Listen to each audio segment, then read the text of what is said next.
A história é uma amante cruel, capaz de distorcer os rostos mais puros e arrastá-los para a escuridão. Friedrich Nietzsche, o filósofo do martelo e da aurora, foi um desses amantes. Sua figura, imponente e solitária, emerge das brumas do século XIX para encontrar-se de forma perversa, enlaçada a um dos regimes mais sinistros da história, o nazismo. Como uma sombra que persegue a luz, a associação entre o pensamento nietzschiano e a ideologia nazista se tornou um fantasma persistente, uma mancha indelével que obscurece a clareza de sua obra. Mas quem ergueu esse pálido fantasma? A resposta amarga e decepcionante reside em uma traição familiar. Após a morte do filósofo, sua irmã Elisabeth Förster Nietzsche assumiu o controle de seu legado.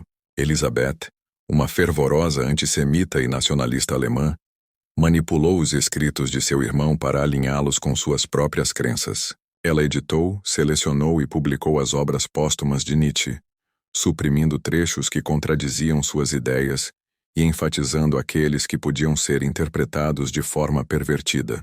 Foi ela quem, com a ajuda de seu marido Bernhard Förster, cooptou o pensamento de Nietzsche para a causa do nacionalismo alemão e do antissemitismo, abrindo as portas para uma apropriação ainda mais brutal. A apropriação final e mais devastadora veio com o nazismo.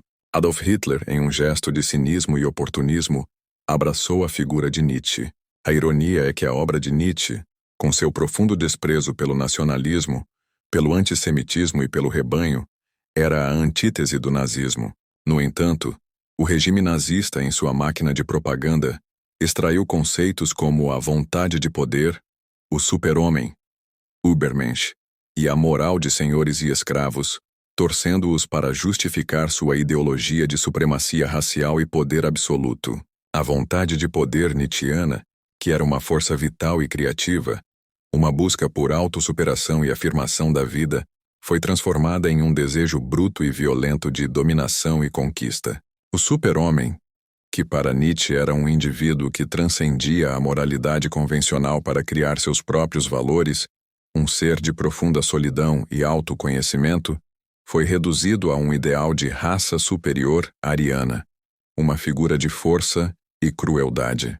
Mas a verdade é um rio que corre por baixo da terra, e a obra de Nietzsche, quando lida em sua totalidade, nega veementemente as acusações. Em sua obra, Genealogia da Moral, Nietzsche destrói a moralidade judaico-cristã, mas o faz para criticar a moralidade do rebanho, a submissão e o ressentimento, não para demonizar o povo judeu.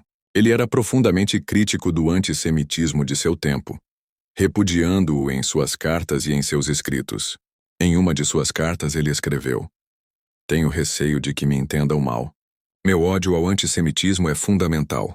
O filósofo Peter Sloterdijk, em seu livro O Martelo de Nietzsche, mostra como a apropriação nazista de Nietzsche foi uma perversão total de seu pensamento. Sloterdijk argumenta que o nazismo, com sua glorificação da raça e da nação, é o oposto do ideal nietzschiano de indivíduo que supera o rebanho. O renomado estudioso Walter Kaufmann, em seu clássico livro Nietzsche, Filosofia, Psicologia, Anticristo, dedicou um capítulo inteiro para desmontar a apropriação nazista do pensamento de Nietzsche.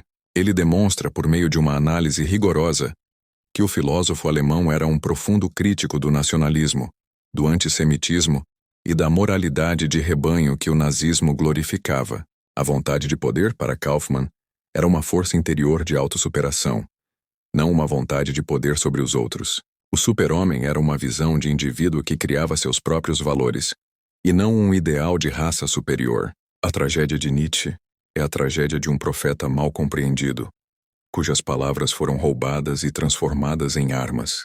Sua obra, que é um hino à individualidade, à superação e à criação, foi usada para justificar a obediência cega, a destruição e o ódio.